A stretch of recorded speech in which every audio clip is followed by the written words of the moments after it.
Now tuning in to Earbud Media. Audio for everyone.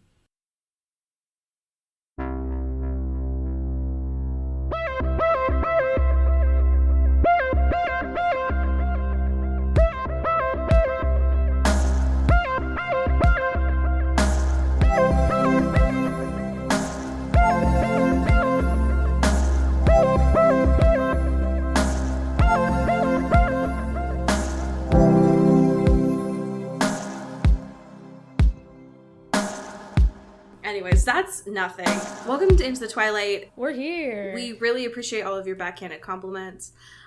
We will take them and honor them, and we won't be bitter about them. Absolutely. That's a guarantee. That's so true.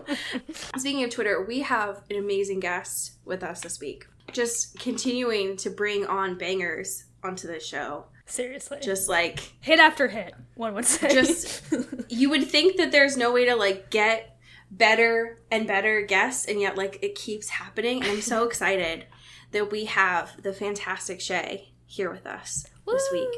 Welcome. Twitter icon, legend, oh God. Star. Maybe, I don't know. True, like, NBA connoisseur. Oh, I just speak my mind, which is probably bad, like 83% of the time. So that's, yeah. Hey. Welcome to the space. If nothing else, you are allowed to speak your mind here and block anyone else who Thank you. says anything I love about that. it. So Yeah.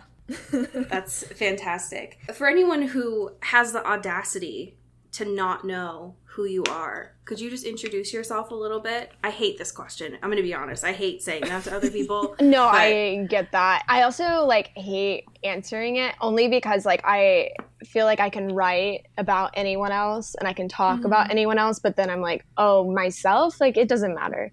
Like, who am I? You know? Yeah. Like, Like, what does that even mean, being? Right. Do we have to go there all the time?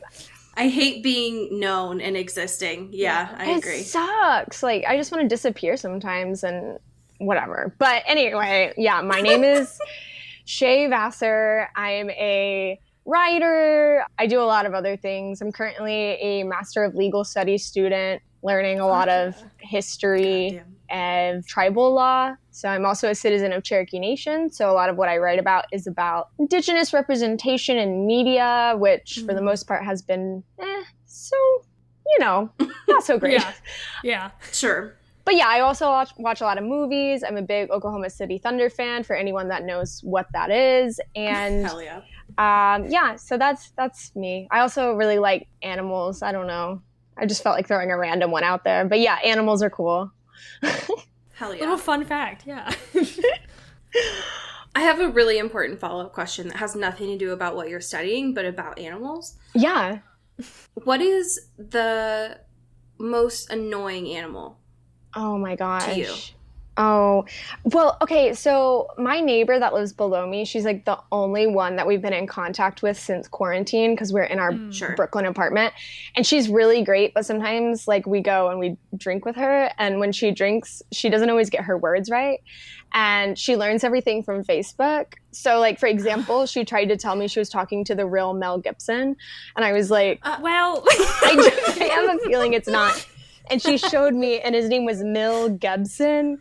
Oh, no. And I promise this I'm is sorry to this man. Right? I'm like, and on his thing it says like the real guy, like definitely the real guy. And I'm like, Marie, this is not the real man. Like, there's no way. But in the same conversation after we were drinking a little bit more, she told me that there was this weird thing she found on TikTok. She said it was like a Worcestershire animal, and we were like, that can't be what it's called. And so the last time I checked, that was a sauce and not an animal. Exactly. And she's like, no, Google it. And I was like, I'm not Googling a Worcestershire animal. Like, that's not it at all.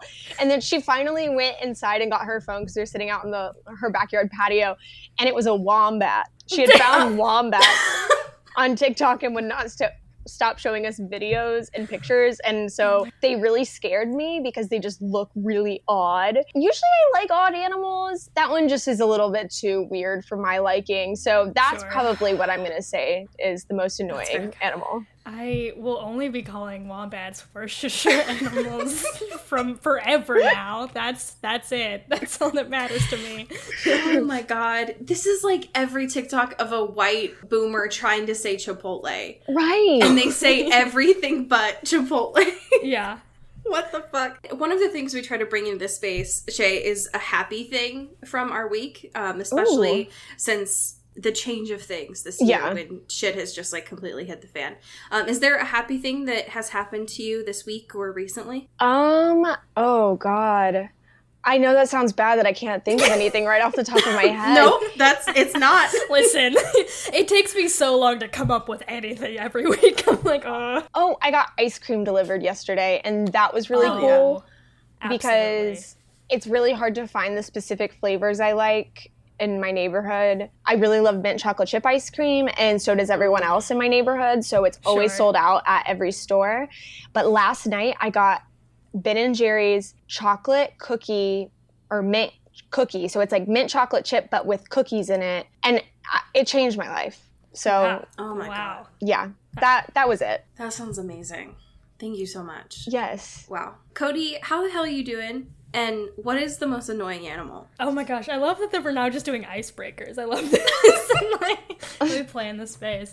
I am doing well. I dyed my hair the other day, so I'm back to like full green moment. I feel home, it feels right. Welcome. R.I.P. half and half hair. Second time we did it for like a year, and she's gone. You finally matched our fucking podcast icon for once. I know. My hair was that when we had our podcast audio, and then immediately I changed it, which I felt really bad about. On most annoying animal. Yeah. I feel like it's really easy to say, like, especially coming from like New York, like that pigeons suck, but I'm a big pigeon supporter. I don't want to hate, because it's so easy to hate on pigeons, like. Oh, definitely. Bottom of the barrel, like, come on, that's not inventive. Right. I don't know. I feel like any bird I don't vibe particularly well with. Like parrots, people that have like pet birds and stuff, I'm just like, in your home being that loud and saying things back to you in your home? You let that in your home? They don't even pay rent and you let them talk back to you? Yeah. Cats, I get. All the other animals, I get. Taking up space. They bring a lot of, joy and pleasure and variety. Birds, though? I support that because I don't trust birds for a split second. Yeah, you have, like, a full, like, conspiracy with birds. You're like... Hitchcock fucked me up with that real early. Oh, yeah. Nope. Way too developmentally young to watch. Nope. Mm-hmm. I don't trust them. Yeah. I feel that. I can't even think about them. And now I live somewhere where I see seagulls all the time. God damn it.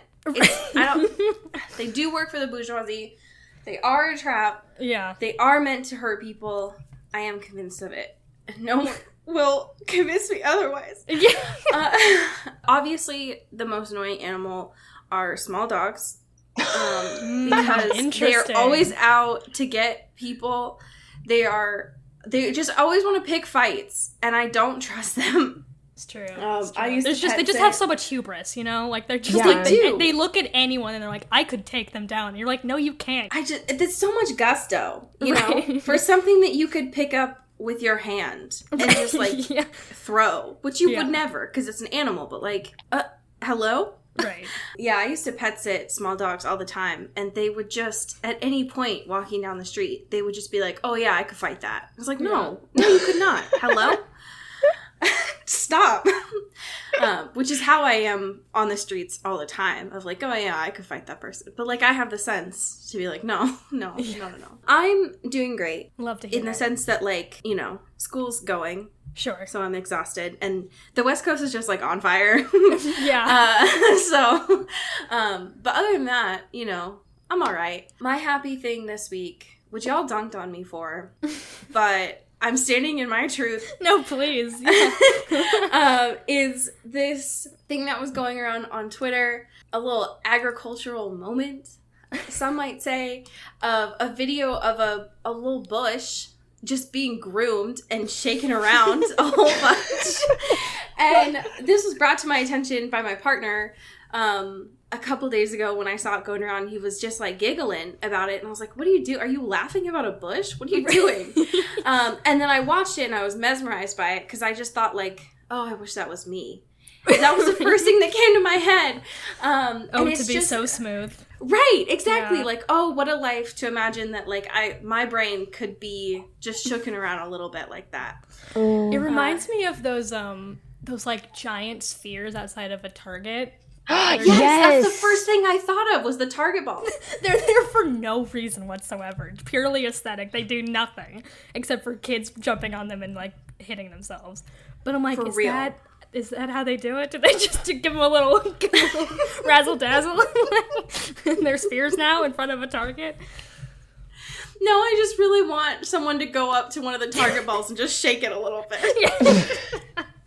Target balls deserve razzle dazzle too. It's true. They haven't been loved in a minute, you know? Yeah, they probably need a good cleaning. Yeah. Especially after they've seen so many nuts, you know what I mean? Oh, God. Like, they deserve that love. I don't really support corporate companies like that, but the balls have seen a lot. Don't go into the Target. Just hang out outside of a Target. With the balls. With the spheres.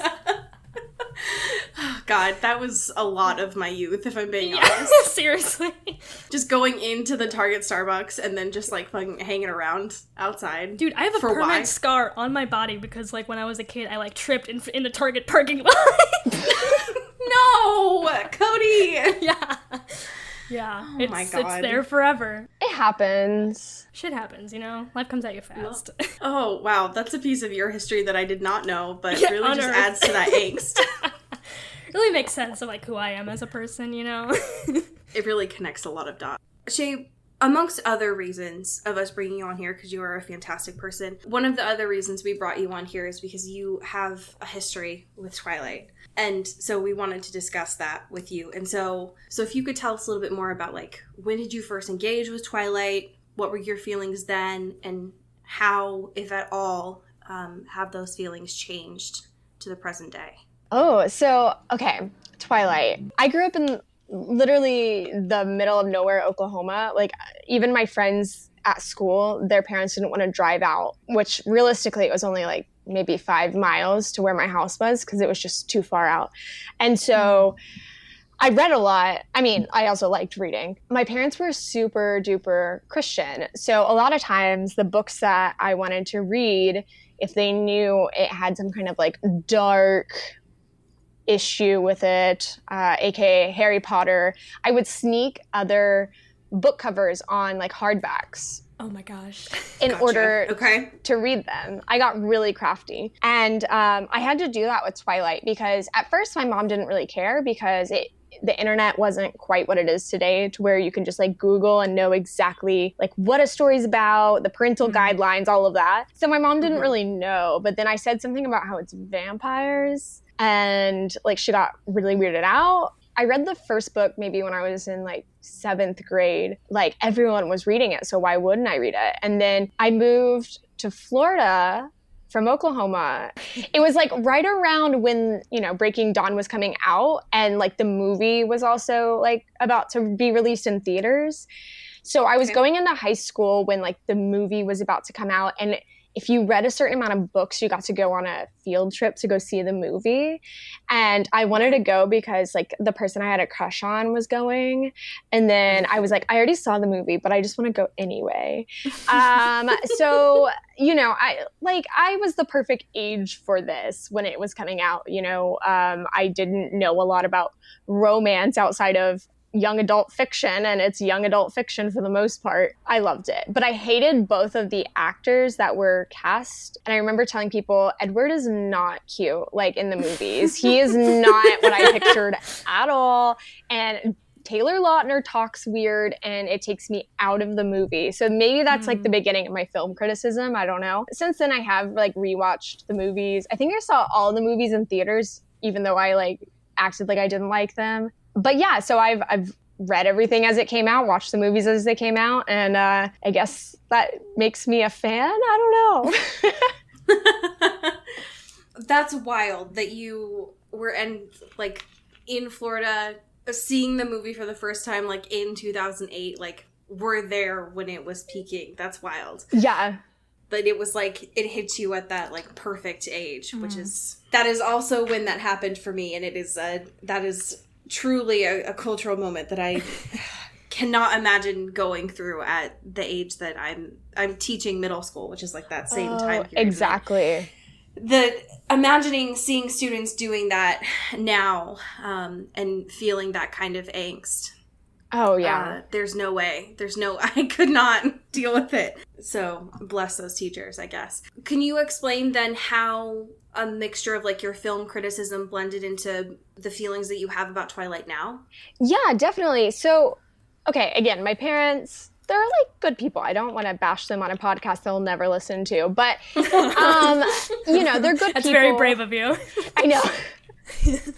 But like so I was not raised by my native counterpart because messy family stuff. I was raised by two non-native parents, so when it came to like growing up, I really clung to anything somewhat native. Pocahontas was a game changer for me because it was really the only representation I had until even growing up in Oklahoma. Like it was still very erased. And then Twilight was the next one, and that's definitely a different age. Like you said, it's like very angsty, and like I wanted to like Jacob more because of it, but I was more drawn to Edward, so I was going through a real inner battle.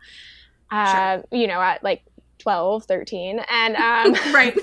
like on fictional characters, there was a lot going on, and so it really fell off for me. Like I didn't continue with the fandom until I started writing more about just Indigenous representation, just because there is a lot of situations where Native people are disconnected from their community, or they live in urban areas where maybe their exact culture is not available. So that's kind of why I got involved. And so Twilight for me is one of those like cultural touchstones in my own personal experience as an Indigenous person. And it's all because of Jacob. So, Jacob Black, shout out to the fictional Jacob Black.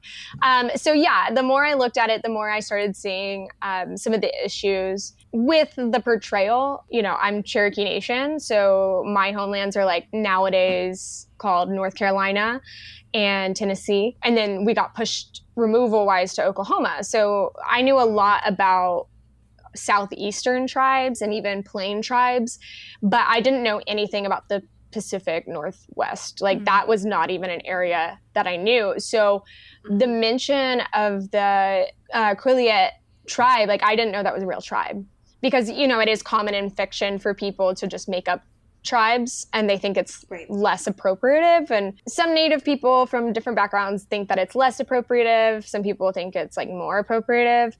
I don't really know where I stand on that. I think it's kind of weird, just in general, but I thought it was a made-up tribe. And it wasn't until I was older and I started like learning more that I was like, oh, that is not like, that is an actual small tribe. And, La Push is really their reservation, and Forks is really where they live. And then you start learning about the fandom kind of took over that area for them, and they never got the financial compensation that they really deserve.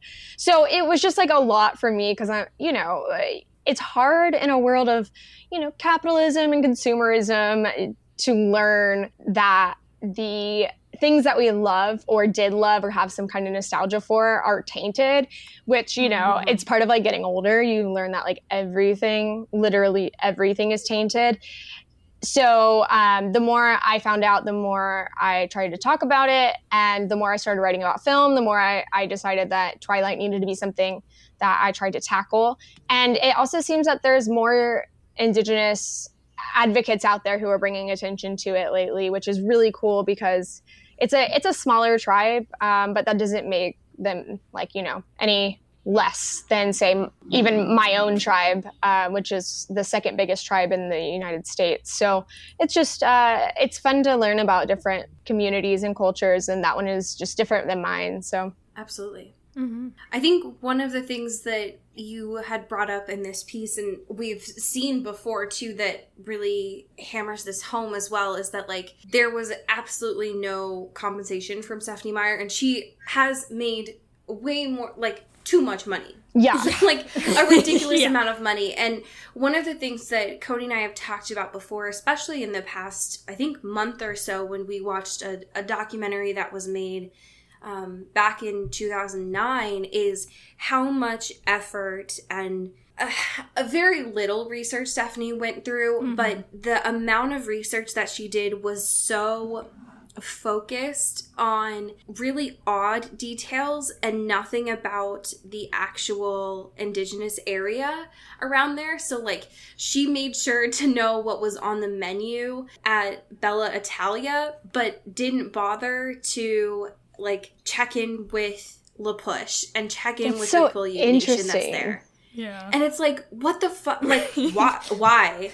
Like, it's, and I know why. Like, right. we know why, and it's because, like, Stephenie Meyer's racist, and she's perpetuated that with her actions, too, but it's like, what the fuck, Stephenie? Like, you have done so little here, but the things that you have told us that you've done are just so minimal.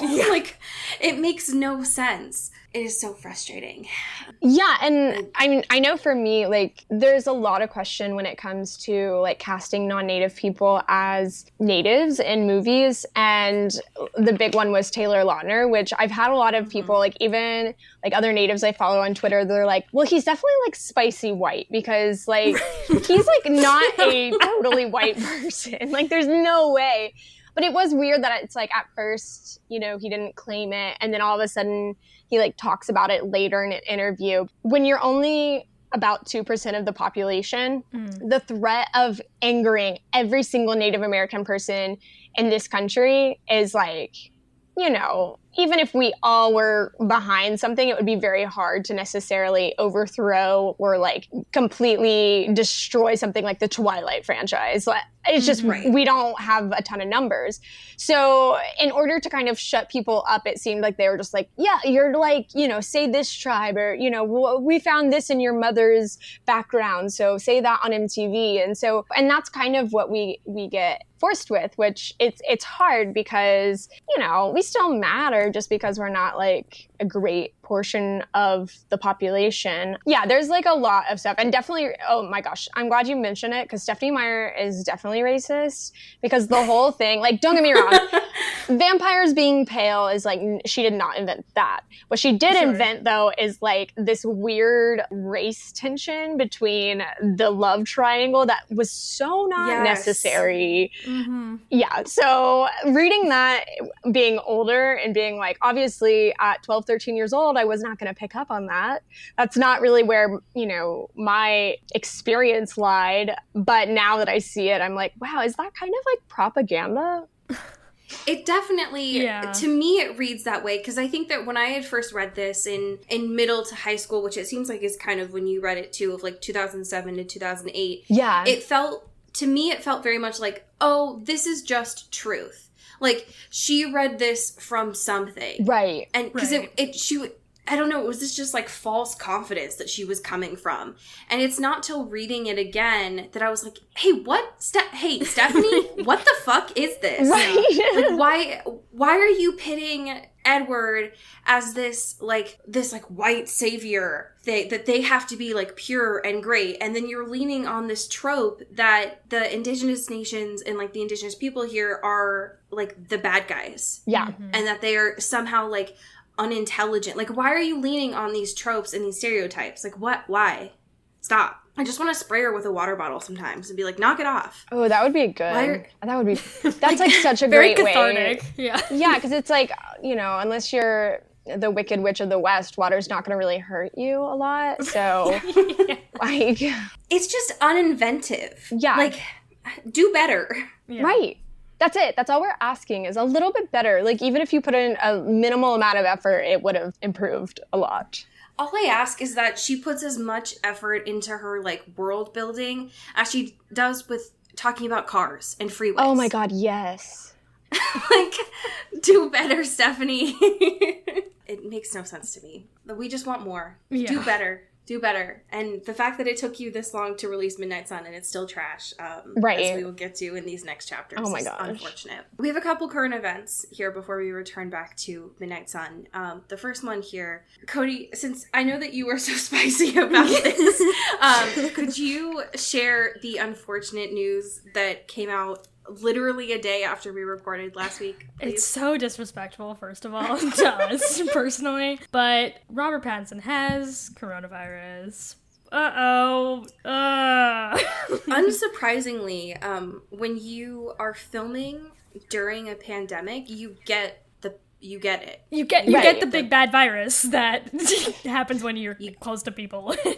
Yeah, you get it. Interesting. Yeah, so, like, there was this whole, I think it was Vanity Fair that, like, broke the story, because first it was, like, someone on the Batman set has tested positive, so, like, they've halted production and all this stuff. And then they're like, is it our boy? Is it Robert? And they're like, it is Robert. They're like, motherfucker! No! Our boy? Our golden boy? No! And then immediately they were like, okay, we'll just, like, keep doing it, though. Like, he can just do his thing, and, like, we'll put the stunt double in there, whatever. It's like, hey, how about we just, like, stop, though?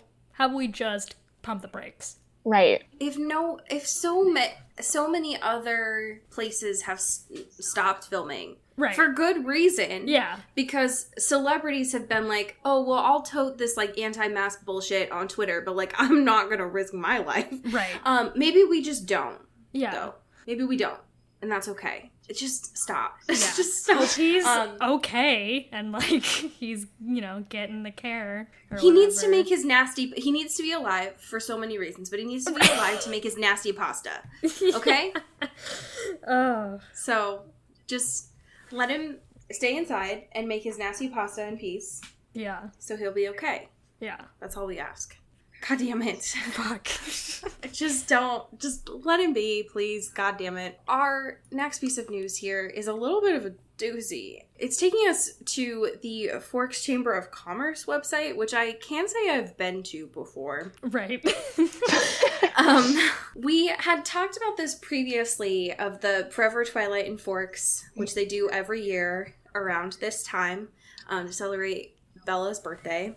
Yeah, why not? What they have done, though, instead of canceling it, which they had previously said they were going to do, they have now moved it all digitally to our favorite places of Facebook Live, Instagram, and Zoom. Ugh, yep. So it's all virtual. It's all free, except if you want to do a virtual 5K, which, again, I still don't know what that is. I don't want to watch anyone watch me run ever, but especially digitally. Do any of these events strike your fancy?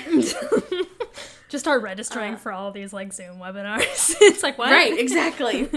I don't know. Those online dance classes, like, what kind of dance? I know. They just say dance lessons. They don't say what kind of dance. Right. Here's the thing about this website. There's no specificity for any of these events. It's true. To the extent that there is an event that is called Hang Out with Bella, Edward, Alice, and Jacob. And at no point do they identify that it's not the actual actors. It's they just... don't. Because it doesn't say until you scroll down to the bottom right. that it's Bella, Edward, Jacob, and Alice from the Olympic Coven. I will say I'm not fully convinced that you won't be pitched an MLM on every one of these. Is Billy Burke showing up? Next year. Yeah. Oh, I think he was supposed to come this year, but the Newtons happened, and so right.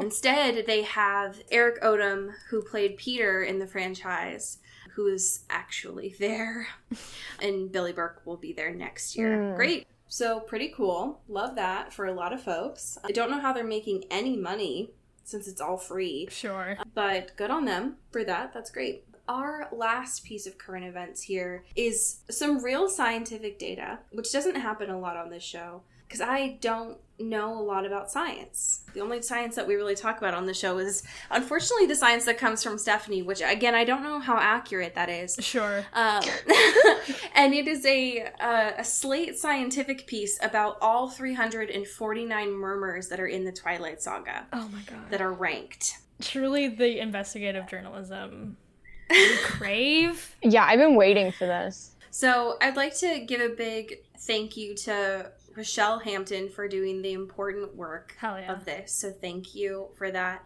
There are so many charts on here, which I was not expecting, but I love it a lot. Unsurprisingly, Breaking Dawn has the most amount of murmurs. Yeah. I think my favorite, and it is hard to choose a graph that is my favorite, but I think the murmuriest characters graph is my favorite. Definitely just mine, yeah. Stacked up heads. It's just Edward, like, ghosting into the abyss, like, because there's too many to count. It's so haunted. Also, the hallucination of Edward. The scale is 1 head equals 5 mummers. This took so much time and work to have to calculate that out of all of this stuff that Stephenie Meyer has done, that 64% of these murmurs were into Bella's ear. This is, Hello? And then 27% of them were into her hair. Why? Just her hair. Can she hear those? Right. I don't know. Her hair is too thick and voluminous. Right? It never gets through. It just doesn't make it to the ears. No. That's why he does it so many times. Because she just misses so many of them. Oh my god. This is awful. Yeah. Well, is there a worst murmur or a best murmur that really stands out to either of you? I think the one that I absolutely despise, and it's in the movie version as well, but it's the whole, like, the lion fell in love with the lamb. Yeah, yes. I didn't realize that was technically a murmur. Right? Like, that seemed pretty declarative. Yeah, that seemed pretty strong. That seemed a little bit more than 40 decibels. It's also just such a, like, if anyone said that to me and, like, we were dating, I'd probably be like, okay, bye. Right. It's things like this that, like, make it seem that Stephenie really just doesn't understand what certain words mean sometimes. Right. And we'll just use them. I agree. This happens a lot in some of the chapters we'll talk about too, where she'll just say things like, she uses darkly a lot, which, like, means nothing, and, like, blackly too, which also is, like, nothing. That's nothing. What does that mean? Yeah, what is that? These adverbs are getting out of control, man. Let's reel it in.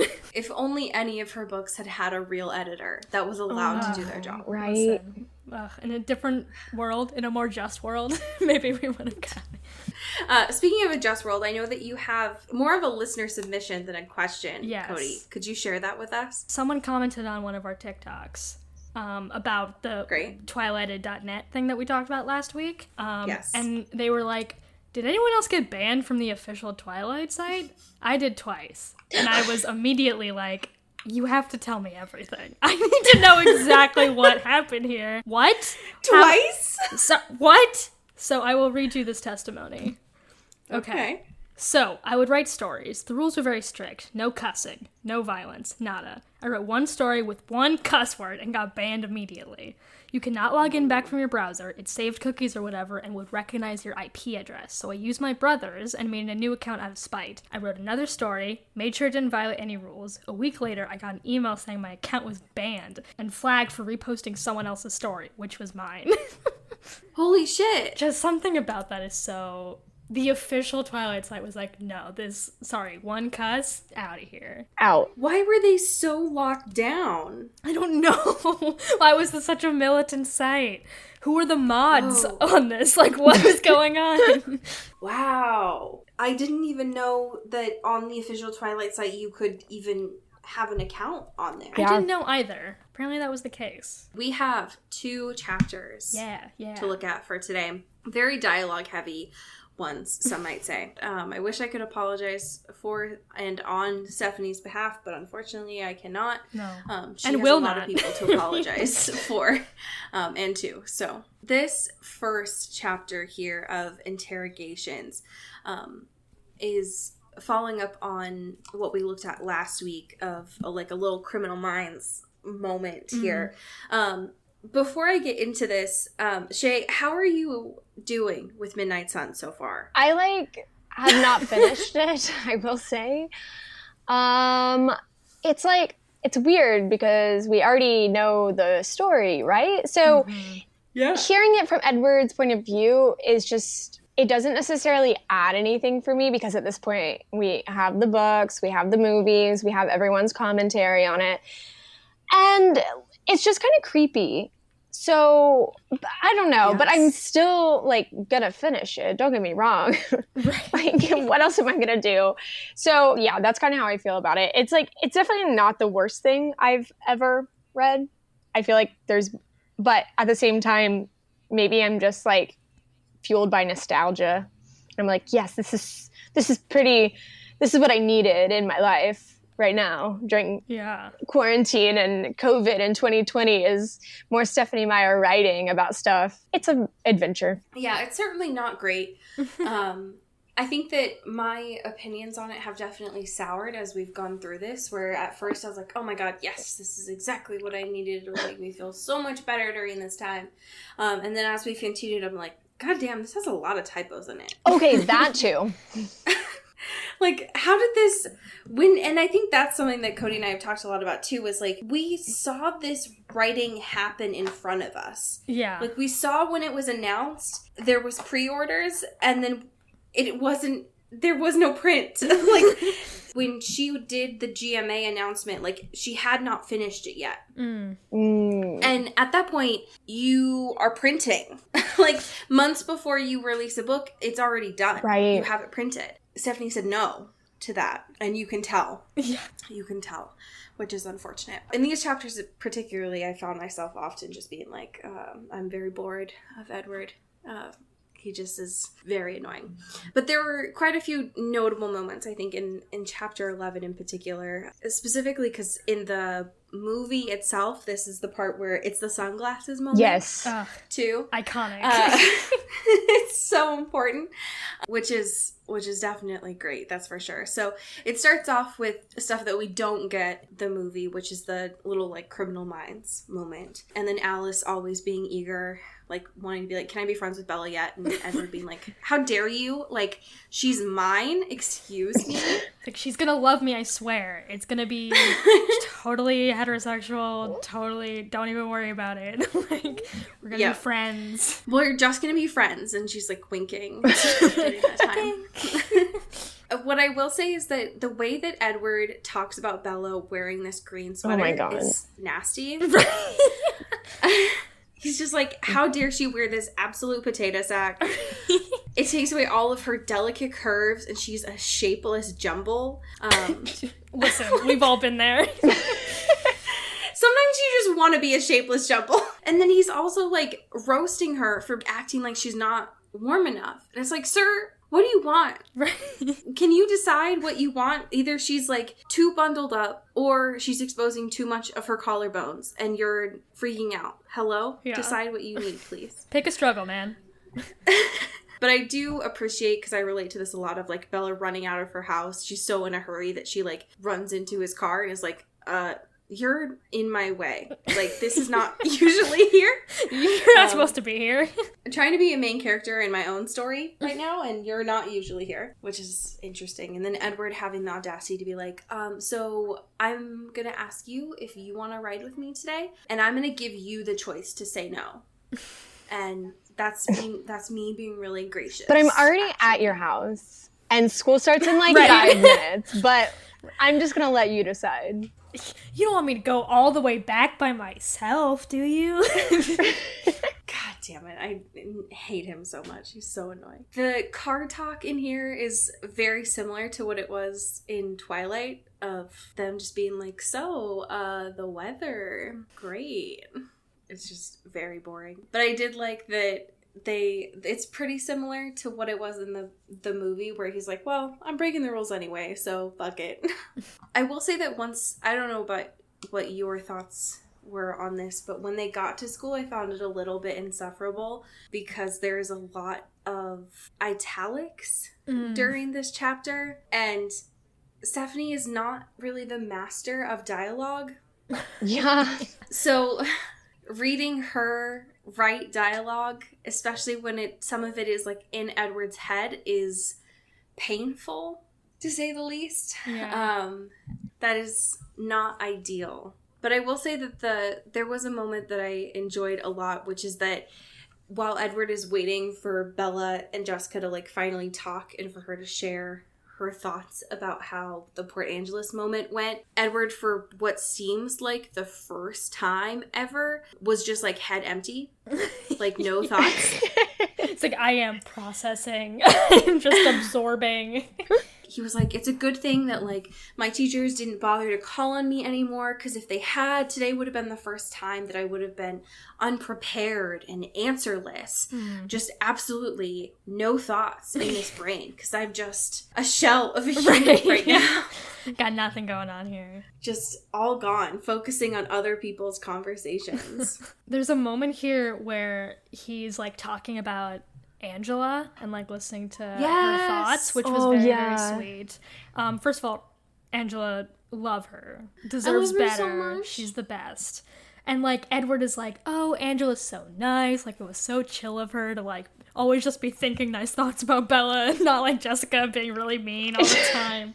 And, like, that's cool. Like, that's cool of her. And he was like, I gotta, like, repay her for, like, being cool at, like, Bella Italia or whatever, all that stuff. And the first thing out of his brain is like, oh, what do girls like? What does she want? A bauble? A toy, perhaps? It's like, Edward, have you talked to a human woman before? I don't think you've seen a bauble? What? I know you're old as shit, but, like, what? What is that? He just brings, like, an actual stick from the woods to Angela and is like, here is my offering, ma'am. I've brought you Christmas ornaments. I don't know. Is that what girls like? Here's a gift. It's unmarked. I'm not going to tell you it's from me, but here's just some ornaments. What? I brought you a single Lincoln log, Angela. My wife. I got you Legos. Do you like them? Oh, fuck. If someone brought me Legos, I'd actually be really happy. But if it was anonymous, I'd probably be like, who bought me Legos and just, like, left them on my doorstep? An unmarked box of Legos has a very threateing aura to it. Yeah. I'd be a little There's scared. some bad energy. An open box of Legos just, like, in her car. Like, he just got really nervous all of a sudden. It's like, God damn it, Edward. Like, now these are just a nuisance. Oh, God damn it, Edward. You're such a mess. Yeah. It's just so annoying. He gets obviously very upset when Bella's like, oh yeah, I like him more than he likes me. Oh my God. And it's really awkward. And he's like, this girl, how dare she?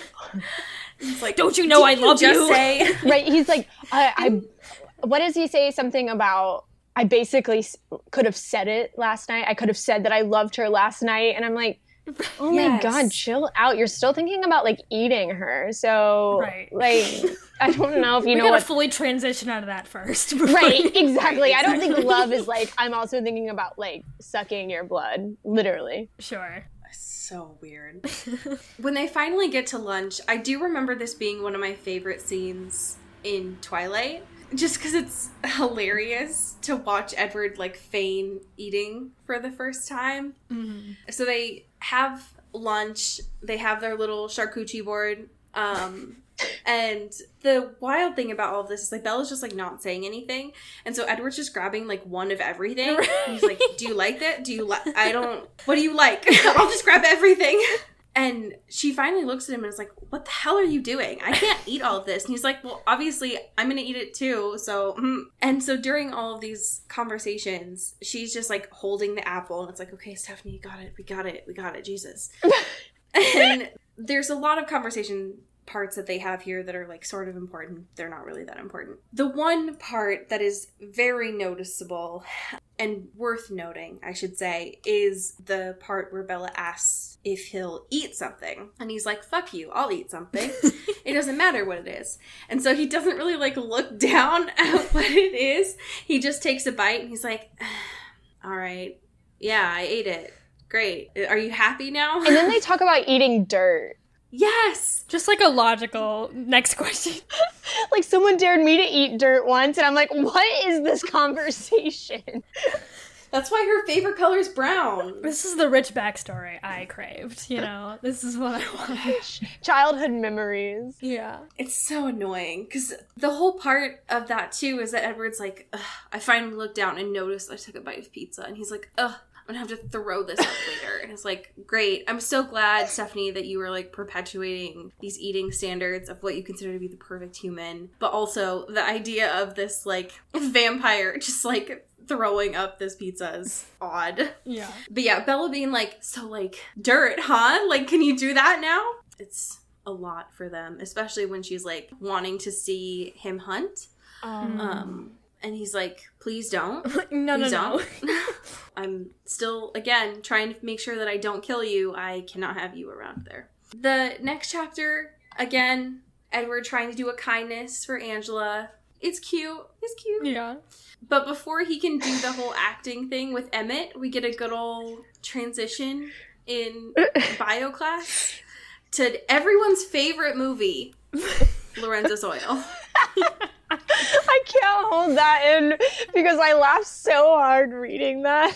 Like, what? What the fuck, Stephanie? Where did this come from? What fucking, like, cavern of her brain did she pull that out from, being like, that's it. That's the one. Well, okay, I will say I watched this in school. I watched it, for some reason I took, like, a child development class, and we had a daycare on campus at my high school. Hey, same. It was really weird because, like, we would help with the kids one day and then the next day watch another part of Lorenzo's Oil. I don't really know why, and I just remember everyone talking about it because we were like, does that really happen? Like, we didn't know anything about, like, childhood development despite that being our course. But yeah, so it was really funny because I hadn't really heard the movie mentioned since I was a sophomore in high school when I watched it. So yeah, thank you, Stephanie, for adding that one in. Especially when she's talking about this movie, which from when I last watched it, not a horny movie. No. And yet she, as soon as the lights go down in this bio class, Bella and Edward are like, great, so we're gonna sit here arms crossed, not look at each other, but we're gonna fuck. There's gonna be vibrations and tension between us, and it's gonna feel like sex between us. Hello? While this Stephanie, kid is like dying. Right. Not the mood, I don't think. That's not the vibe that I got when I watched Lorenzo's Oil, Stephanie. But again, like, she also sees Romeo and Juliet, and she's like, you know what that's about? Yearning. Right. Well, that's true, too, that, like, Stephanie Meyer is so distanced from this ever being read as a horny text that she just doesn't even conceptualize that, like, in any other scene that it can be interpreted that way. It's like, oh, well, they're just, like, vibing, you know, and watching Lorenzo's Oil in biology class, and it's like... Right. So class is over, then they go to Spanish class, and we get a little bit of an acting moment from Emmett and Edward here. More of this. I want I want a whole book of this. These scoundrels getting into hijinks. I want improv class Absolutely. with Emmett and Edward, please and thank you. Give me a drama class in here. Come on. The audition for the school play? Let's do it. Let's get wild. Oh my god. I guess that's what fanfiction is for, but this is essentially Stephanie Meyer writing her own fanfiction again. So, like, let's play in the space, huh? It's true. Let's have a little fun. What I would give to see Emmett and Edward and Jasper all in school theater. Ooh. Oh my god. So good. Ugh, I need it so badly because this part was hilarious. Especially when Ben just like fucking folded and just went right into their hands and was like, hey, I like her. So back off, huh? And you know what? I don't even care that she's 6 inches taller than me. I don't care, okay? I'm gonna ask her out because she's cool and I like her. I like my women like I like trees, okay? Yeah. So back off, someone who's really beautiful and kind of hot too. What the fuck, Edward? God, so that funny. scene just ends and he's like, also, do you want to like hang out later? Like, also, we're gonna be watching Lorenzo's Oil again, Edward. Right. So this do you movie's wanna really come long, over? so if like you want to sit next to me. Yeah, you can sit in the middle, Edward, and we'll just like hang out and eat a lot of popcorn. And then this chapter ends with just like real fucking pettiness from Edward and Rosalie. Just like a good old petty moment. Yeah, from Rosalie's the two of like, them. I'm gonna destroy your car, and what I would give to have seen that happen. Right? There's so much fury in her eyes. I love her so much. Absolutely. Rage out, queen, you know? Do what you gotta do to cope, you know? She's so mad, and she's right to be mad. It's true. Because this is her school, and she didn't ask to be in high school, but she's just trying to get through it, Yeah. and it's her senior year. Is it her first senior year? No. But she's just trying to get through her senior year. Yeah. And Edward's just fucking it up. And Edward is spilling the beans left and right. And she's like, motherfucker. He's throwing these beans on people's heads. And she's just like, can you knock it off? Right. And he says no. Beans to everyone. Free the beans. Hashtag free the beans. But this does leave off with next week when we read chapters 13 and 14 that they are going to finally hike to the meadow. Which, reading that in Edward's perspective when he fucking yeets that tree is going to be really interesting. Yeah. Oh boy. Which makes me very nervous personally, but I'm looking forward to it. Yeah. I don't know if I can see that the same, though, now that I know that she wants to see him hunt so badly. Oh, yeah. Like, that forever is gonna just be a shadow over their relationship. Because, like, in no way, if I knew that, like, my partner was a vampire, would I be like, actually, no, I take that back. I probably would also want to see it happen. I don't know, like, I started talking that maybe I wouldn't, and then I'm like, actually, no, I think I do. It might be kind of cool, but at the same time, like, can they control their hunger, and are they just going to kill you? I don't know. It's true. It's the decisions you gotta make. Yeah. Partner's a vampire, you know? Yeah. Bella likes to live for the danger, and I respect that. It's true. Since day one. Right? I get it. I mean, I get it. I get it. Yeah. We have a fantastic list of patrons here. Hell yeah. Which chapter title from Midnight Sun they are. So I'm going to start by thanking Kylie Minty. Pew, pew, pew, pew. You are going to be, obviously, chapter 6, Blood Type. Fantastic. Shout out Elizabeth James. Who's going to be chapter 17, Confessions. Oh, shit. Ooh. Shout out to Alexandra Black. Pew, pew, pew, pew. Ooh, you're going to be chapter 29, which is Inevitability. Wow. Ooh. Wow. Shout out to Jess Love, who's going to be chapter 20, Carlisle. Oh, fuck yeah. Oh, Carlisle's great. Let him speak. Shout out Alex Dornan, who's gonna be number 4, Visions. Oh. Okay, and shout out to Carrie Goldberg. I'm going to go ahead and give you number 1 with First Sight. Hell yeah. Oh, shit. Shout out to Mickey Meyer, who's going to be number 3, Risk. Ooh.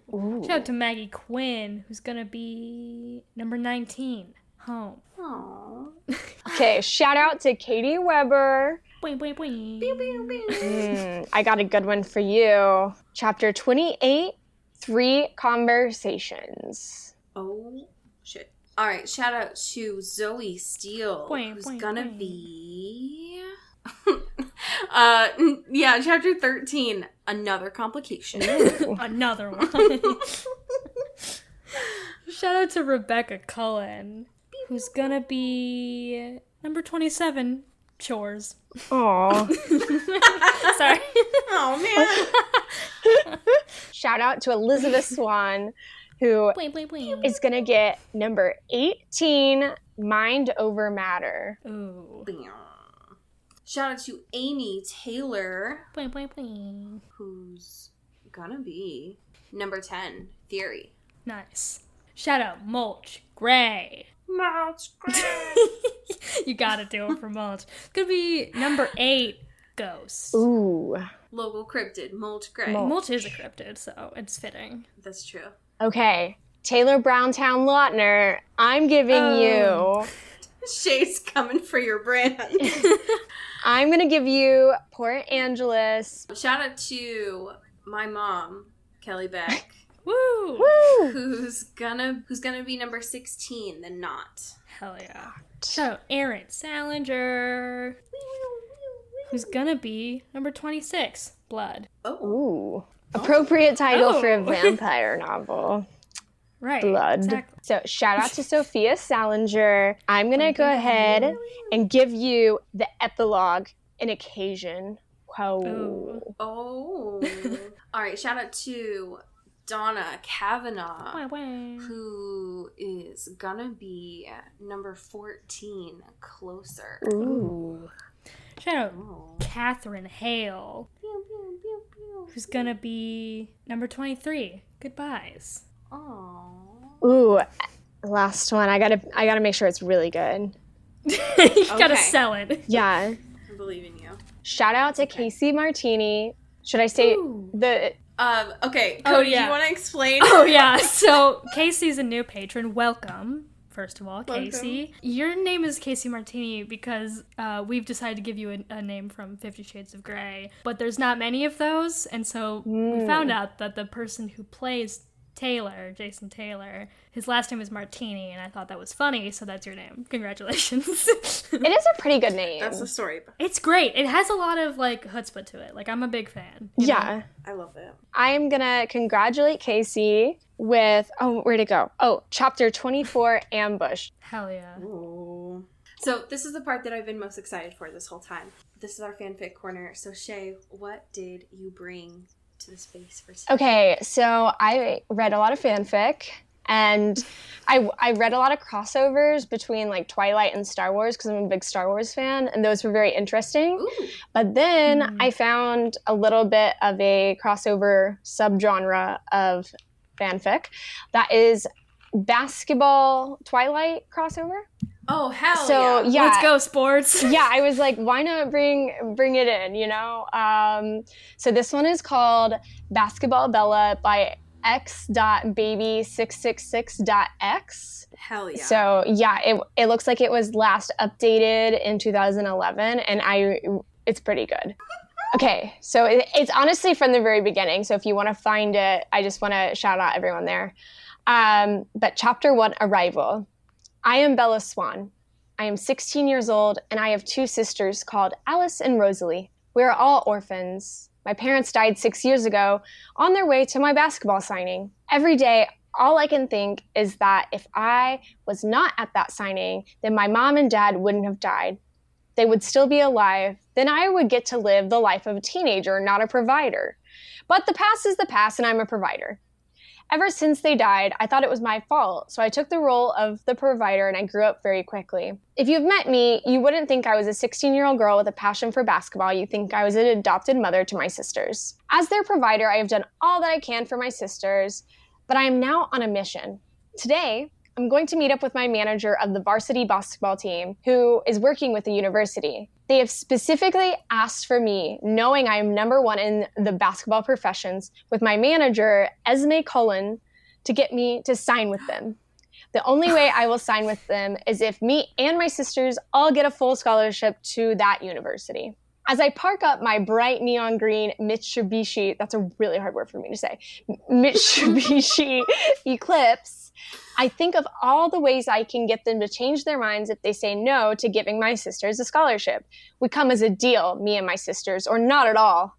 As I get out of my car, I notice my manager waiting to give a debriefing of the meeting. Hello, Esme, how are you? We begin to walk into the university main building. I am fine, thank you. As you have asked, I have checked the reputation of this university, and it came up all good.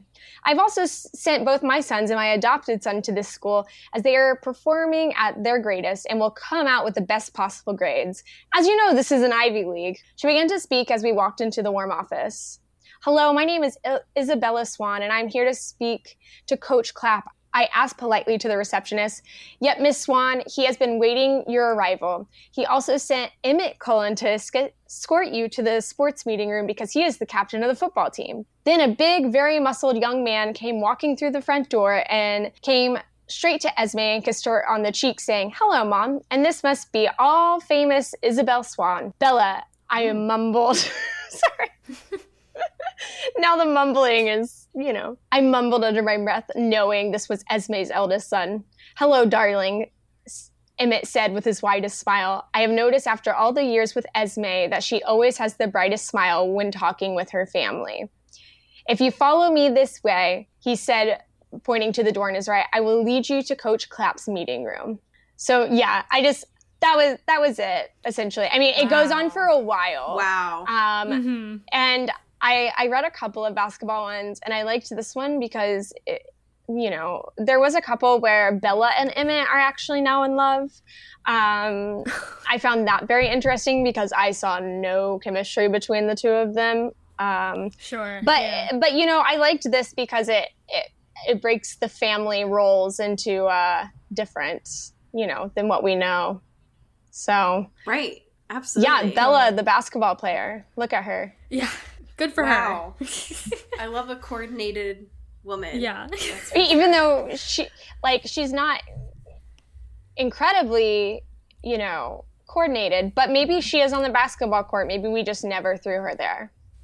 It's true. Never really got to see her shine. Yeah. Gave her the chance, you know? She could have really made it far. We don't know. Oh my goodness. Shea, it has been a joy to have you on here. I'm so glad that you were able to make it. Where can folks find you online to be able to support your work? Yeah, no, thank you guys for having me on. This is very fun to talk about. Great company. I needed some great company in my life. But yeah, if people want to find me, the best place to find me is on all social media is at just, J-U-S-T, and then my first and last name, which is spelt weird, so it's S-H-E-A-V-A-S-S-A-R, because I am just Shea Vassar. So yeah, that's it. Hell yeah. And you also have a patron too, if I'm not mistaken. I do. Right? I like make weird videos about what I'm writing about. And so yeah, if anyone ever wants to like throw me a couple $signs, I'm never... That actually just reminds me, I need to Venmo my boyfriend. We went grocery shopping today and I didn't pay him half. So I have to throw him $signs. So if anyone wants to throw me $signs, you know, I'm always down for that. Absolutely. That's a great idea. It has been an absolute joy. You are always welcome back on here to talk about basketball, which I know nothing about, even though I played it for years. Or literally anything else. So thank you so much. And as we say here on the burning West Coast, get bit. Get whipped. Ooh. Ooh. Woo-hoo. Into the Twilight is an Earbud Media production. Our theme music is by Eli Krauss, and our artwork is by Maddie Padilla.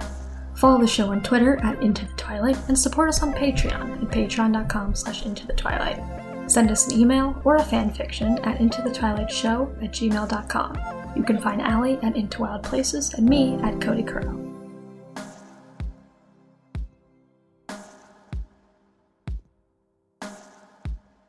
You've been listening to Earbud Media Production.